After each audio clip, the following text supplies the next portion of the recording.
एक बार नारद जी ने भगवान विष्णु से पतिव्रता स्त्रियों के विषय में प्रश्न पूछने के लिए उनके दरबार में पहुंच जाते हैं। जब नारद मुनि भगवान विष्णु को देखते हैं तो भगवान विष्णु स्वर्ण के सिंहासन पर विराजमान होते हैं। तब भगवान विष्णु कहते हैं, हे देव मुनि नारद, आप किसी समस्या को लेकर दरबार में उपस्थित हुए हैं। हे प्रभु, मैं पतिव्रता स्त्रियों के बारे में जानना चाहता हूं। तब भगवान विष्णु ने बताया, पतिव्रता स्त्रियों के अंदर 3 लक्षण होते हैं। जिस भी नारी के अंदर यह लक्षण होता है, उस स्त्री का वंश शुद्ध होता है, उसके घर पर लक्ष्मी निवास करती है। उस नारी के पति के साथ ही पिता के भी, इन दोनों कुल के लोगों को स्वर्ग की प्राप्ति होती है। जो स्त्रियां पतिव्रता होती हैं, वह मृत्यु के पश्चात विष्णु लोक को प्राप्त करती है। पतिव्रता स्त्री की महानता का वर्णन करते हुए भगवान विष्णु ने एक अत्यंत पवित्र कथा सुनाई है। इस कथा का श्रवण करने मात्र से ही व्यक्ति के सभी पाप नष्ट होते हैं। जो व्यक्ति ध्यान और मन लगाकर इस कथा को सुनता है, भगवान विष्णु उसके 32 अपराध माफ करते हैं। इसीलिए प्रत्येक मनुष्य को इस कथा को ध्यान से सुनना चाहिए। शुरू करने से पहले आप सभी से निवेदन है कि आप कमेंट में जय श्री हरि विष्णु जरूर लिखें। साथ ही इस वीडियो को लाइक करें और चैनल को सब्सक्राइब जरूर करें ताकि आपको ऐसी ही आध्यात्मिक जानकारी प्राप्त हो। दोस्तों, प्राचीन काल की बात है। मध्य देश में एक अत्यंत शोभायमान नगरी थी। उसमें एक पतिव्रता ब्राह्मणी रहती थी। उसका नाम था शैव्य। शैव्य का पति पिछले जन्म के पाप कर्मों के कारण इस जन्म में कोढ़ी हो गया था, अर्थात उसे कोढ़ का रोग हो गया था। उसके शरीर में बहुत सारे जख्म हुए थे जिनसे सदा ही पस निकलता रहता था। अपने पति की ऐसी गति देखकर भी शैव्या ने अपने पति का साथ नहीं छोड़ा और निर्मल भाव से वह अपने पति की सदा सेवा करती रहती थी। पति के मन में जो जो इच्छा होती, उसे वह नारी अपनी शक्ति के अनुसार अवश्य ही पूर्ण करने का प्रयास करती थी। शैव्या प्रतिदिन देव पूजा की तरह ही अपने पति की पूजा करती थी और अपने मन की सभी इच्छाओं का त्याग करके अपने पति के प्रति विशेष स्नेह रखती थी। फिर एक दिन शैव्या के पति को रास्ते से जाती हुई एक अत्यंत सुंदर वेश्या दिखाई दी। उस सुंदर वेश्या को देखकर उसका पति काम वासना से भर गया और उस वेश्या पर मोहित हो गया। उस वेश्या के सुंदर रूप ने उस ब्राह्मण को पूरी तरह से अपने वश में कर लिया। उसके रूप को देखते ही वह आहें भरने लगा, लंबी लंबी सांस खींचने लगा और जब वह वेश्या उसकी नजरों से दूर चली गई तो वह बहुत दुखी हो गया। अपने पति की आवाज सुनकर वह पतिव्रता स्त्री तुरंत दौड़ती हुई घर से बाहर आ गई और अपने पति से पूछने लगी, हे नाथ, क्या हुआ? आप इतने उदास क्यों हो गए? आपने लंबी लंबी सांसें कैसे खींची? आपको जो भी कष्ट है मुझे बताइए। जो भी कार्य हो आप मुझे बताइए, वह मैं पूर्ण करने का प्रयास अवश्य करूंगी। हे प्राणनाथ, एकमात्र आप ही मेरे गुरु हैं, प्रियतम हैं। पत्नी के इस प्रकार से पूछने पर उसके पति ने कहा, हे प्रिय, मुझे जो चाहिए वह तुम नहीं दे सकती। तुम ही क्या, कोई भी मुझे नहीं दे सकता। इसीलिए उस पर व्यर्थ बात करना उचित नहीं है, इसीलिए तुम रहने दो। फिर वह पतिव्रता बोली, हे नाथ, मुझे विश्वास है कि मैं आपके कार्य को अवश्य सिद्ध कर सकती हूं। आप केवल मुझे आज्ञा देने का कष्ट करें, मैं अपनी पूरी शक्ति लगाकर उस काम को पूरा करूंगी। उस कार्य को पूर्ण करने के लिए जो भी उपाय हो मैं करूंगी। अगर मैं आपके इस कार्य को पूरा कर सकी तो इस लोक में और परलोक में मेरा कल्याण होगा। फिर शैव्या के कोढ़ी पति ने कहा है, प्रिय, ठीक है, मैं बताता हूं। अभी अभी इस रास्ते से एक अत्यंत सुंदर वेश्या जा रही थी। उसका शरीर अत्यंत सुंदर और मनमोहक था, जिसे देखकर मेरा हृदय कामाग्नि से भर गया है। यदि तुम ऐसा कोई उपाय करो जिससे वह सुंदर वेश्या मुझे प्राप्त हो जाए तो मेरा जन्म सफल हो जाएगा। हे देवी, तुम उसे मेरा मिलन करवाकर मेरी कामाग्नि को शांत करो। पति के द्वारा ऐसा कहने पर वह शैव्या अत्यंत दुखी हुई और बोली, हे नाथ, आप धैर्य रखिए, मैं आपके इस कार्य को अवश्य सिद्ध करूंगी और उस वेश्या से आपका मिलन करवाऊंगी। इतना कहकर उस पतिव्रता नारी ने मन ही मन कुछ विचार किया और फिर रात्रि के अंतिम प्रहर में उठकर वह गोबर और झाड़ू लेकर घर से चली गई। जाते समय उसके मन में बड़ी प्रसन्नता थी।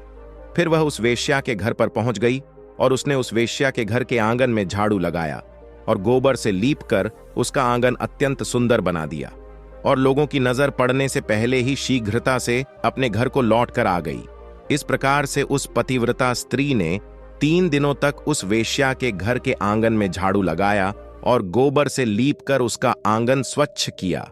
उधर वह वेश्या अपने आंगन को देखकर अपने सेवकों से पूछने लगी, अरे वाह, आज आंगन की इतनी बढ़िया से सफाई किसने की है? जिसने भी मेरा आंगन स्वच्छ किया है, मैं उसकी इच्छा पूर्ण करूंगी।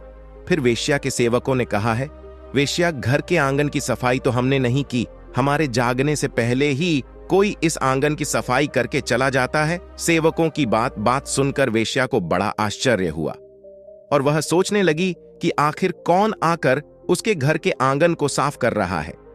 फिर उसने जानने के लिए रात भर जागरण किया और छिपकर देखने लगी। तभी उसने देखा कि रात्रि के अंतिम प्रहर में ब्राह्मणी आकर उसके घर के आंगन को साफ कर रही है। ब्राह्मणी को देखते ही वह वेश्या बोली, हे देवी, आप यह क्या कर रही हो?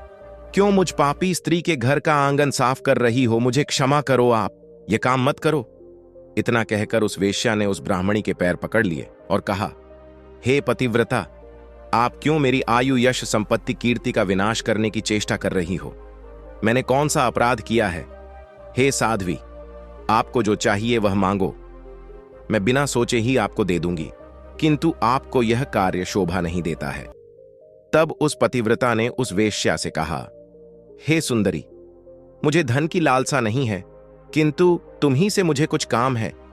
यदि तुम करोगी तो मैं तुम्हें बताती हूं। यदि तुम उस कार्य को पूर्ण करोगी तो मेरे मन को शांति मिलेगी और तभी मैं समझूंगी कि तुमने मेरा सारा मनोरथ पूर्ण कर दिया। फिर वह वेश्या बोली, हे पतिव्रता, आप जल्द ही बताइए, मैं वचन देती हूं, आपका जो भी अभीष्ट कार्य है उसे मैं अवश्य पूर्ण करूंगी। माताजी, आप महान पतिव्रता हैं, आपका कार्य करूंगी तो मेरे सभी पाप नष्ट हो जाएंगे। आपके चरण छू लेने से ही मैं पाप से मुक्त हो चुकी हूं। कृपया आप जल्दी बताइए, मैं आपकी किस प्रकार से मदद कर सकती हूं। फिर उस पतिव्रता ने लजाते हुए कहा, हे सुंदरी, कुछ दिनों पहले मेरे पति की नजर तुम्हारे शरीर पर पड़ी थी, जिसे देखकर वे तुम्हारे शरीर के मोह में पड़ गए हैं और तुमसे मिलन करने की इच्छा कर रहे हैं। इतना सुनकर वह वेश्या चौंक गई और कुछ क्षणों तक विचार करने लगी। उसे उस दुर्गंध युक्त कोढ़ी पुरुष के साथ संबंध बनाने की बात सोचकर बड़ा दुख होने लगा। वह वेश्या उस पतिव्रता से बोली, हे देवी, अगर तुम तुम्हारे पति को लेकर मेरे घर पर आ जाओ, तुम्हें एक दिन के लिए उनकी इच्छा अवश्य पूर्ण करूंगी। तब उस पतिव्रता ने कहा, हे सुंदरी, मैं आज रात को ही अपने पति को लेकर तुम्हारे घर पर आ जाऊंगी और जब वे तुमसे खुद की तृप्ति करके संतुष्ट हो जाएंगे तब मैं फिर से उनको अपने घर वापस ले जाऊंगी। तब वेश्या बोली, हे पतिव्रता, तुम शीघ्र ही अपने घर पर चली जाओ ताकि कोई तुम्हें यहां पर ना देखें और आधी रात को अपने पति को लेकर यहां पर चली आओ। मैं तुम्हारी इच्छा अवश्य पूर्ण करूंगी। फिर वह पतिव्रता नारी अपने घर पर चली गई और उसने अपने पति को सारी बात बता दी कि वह आज रात को उसे उस वेश्या के घर पर ले जाएगी। फिर वह कोढ़ी अपनी पत्नी से बोला, हे प्रिय, मैं उसके घर पर कैसे जाऊंगा? मुझसे तो चला नहीं जाता, फिर किस प्रकार से यह कार्य पूरा हो पाएगा? तब पतिव्रता बोली, हे प्राणनाथ, आप चिंता ना करें, मैं आपको अपनी पीठ पर बिठाकर लेकर जाऊंगी और जब आपका कार्य पूर्ण हो जाएगा तब आपको वापस ले आऊंगी। इतना सुनकर वह ब्राह्मण बहुत खुश हुआ और अपनी पत्नी से बोला, हे कल्याणी, तुम एक महान नारी हो, तुमसे मैं अति प्रसन्न हूं।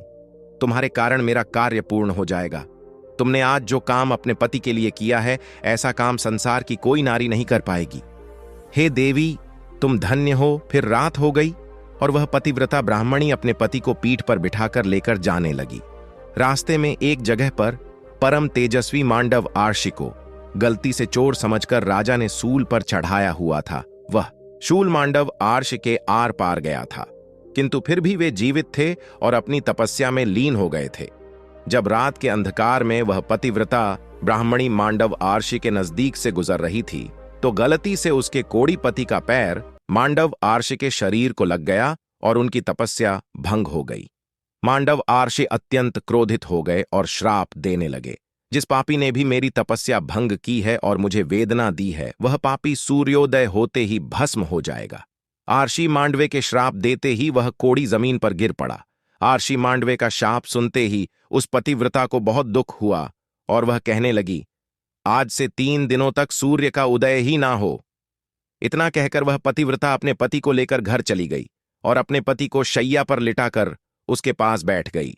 पतिव्रता की वाणी में इतनी शक्ति होती है कि वह जो भी कहती है वह सत्य हो जाता है, और पतिव्रता के कहने पर साक्षात सूर्यदेव को भी उसकी इच्छा का पालन करना पड़ता है, क्योंकि स्वयं भगवान विष्णु ने ही पतिव्रता नारी को यह वरदान दिया है कि वे जो बोलेगी वह अवश्य ही सिद्ध हो जाएगा। फिर 3 दिनों तक सूर्योदय नहीं हुआ। सारा संसार अंधकार में चला गया और तीनों लोकों में इसकी खबर फैल गई। यह दृश्य देखकर सभी देवता ब्रह्मा जी के पास गए और सूर्य के उदय न होने का कारण पूछने लगे। तब ब्रह्मा जी ने देवताओं को उस ब्राह्मणी और मांडवी आर्षी का सारा वृता सुना दिया। फिर सभी देवता ब्रह्मा जी के साथ दिव्य विमानों में बैठकर उस पतिव्रता नारी के घर के पास चले गए। ब्रह्मा जी ने उस पतिव्रता नारी से कहा, हे माता, तुम्हारे कहने से सूर्य का उदय होना रुक गया है, जिससे संपूर्ण सृष्टि खतरे में आ गई है। प्राणियों का जीवन दुष्कर हो गया है। तुम कृपा करके अपने वचन। उस पतिव्रता ने कहा, हे भगवान, एकमात्र मेरे पीछे ले लो और सूर्य का उदय होने दो। फिर पति ही मेरे गुरु हैं, यह मेरे लिए संपूर्ण लोकों से बढ़कर है, और सूर्योदय होते ही मेरे पति की मृत्यु हो जाएगी, क्योंकि मांडव मुनि ने ऐसा श्राप दिया है। मैंने किसी लोभ में, क्रोध में तथा मोह में आकर ऐसा नहीं किया है। मैं केवल अपने पति के प्राणों की रक्षा करना चाहती हूं। फिर ब्रह्मा जी ने कहा, हे माता, तुम्हारे पति की आयु इतनी ही थी, उसकी मृत्यु से पृथ्वी का कल्याण होगा। तुम अपने पति के प्राण जाने दो, इससे तुम्हें बहुत पुण्य मिलेगा। फिर वह पतिव्रता बोली, हे देव, पति का त्याग करके मुझे किसी भी लोक में सुख की प्राप्ति नहीं होगी। मेरे पति मेरे लिए ईश्वर है, इसीलिए मैं उनका त्याग नहीं कर सकती। फिर ब्रह्मदेव ने कहा, हे कल्याणी, तुम्हारे इस पतिव्रता धर्म से मैं बहुत प्रसन्न हूं। तुम अभी इस हट को छोड़ दो और सूर्य का उदय होने दो, जिससे सारा संसार स्वस्थ हो जाएगा, और हमारे आशीर्वाद से तुम्हारा कोड़ी पति भी कामदेव के समान सुंदर हो जाएगा। ब्रह्मा जी द्वारा ऐसा कहने पर उस पतिव्रता ने थोड़ी देर विचार किया और उसके बाद हां कहकर स्वीकृति दे दी, और फिर सूर्य का उदय हुआ। फिर मांडव मुनि के श्राप के कारण तुरंत ही उसका पति जलकर भस्म हो गया, और फिर उसकी राख से अत्यंत सुंदर कामदेव का समान रूप वाला उसका पति बाहर आकर खड़ा हो गया। यह चमत्कार देखकर वह पतिव्रता अत्यंत प्रसन्न हुई, और फिर स्वर्गलोक से एक अत्यंत तेजस्वी विमान आया, और वह पतिव्रता नारी अपने पति के साथ बैठकर स्वर्गलोक को चली गई। तो दोस्तों, इस प्रकार से पतिव्रता नारी में संसार को भी नष्ट करने की शक्ति होती है। पतिव्रता नारी के सामने बड़े बड़े देवताओं को भी झुकना पड़ता है। इस प्रकार से भगवान विष्णु ने यह कथा नारद आर्षि मुनि को सुनाई। दोस्तों, उम्मीद करता हूं यह कथा आप लोग को भी पसंद आई होगी। अगर आप लोग को कथा पसंद आई हो तो वीडियो को लाइक करके, चैनल को सब्सक्राइब करके बेल आइकन ऑल पर प्रेस कर लीजिए, और कमेंट बॉक्स में जय श्री हरि विष्णु अवश्य लिखिए। दोस्तों, वीडियो हमारा पूरा देखने के लिए आप लोग का धन्यवाद।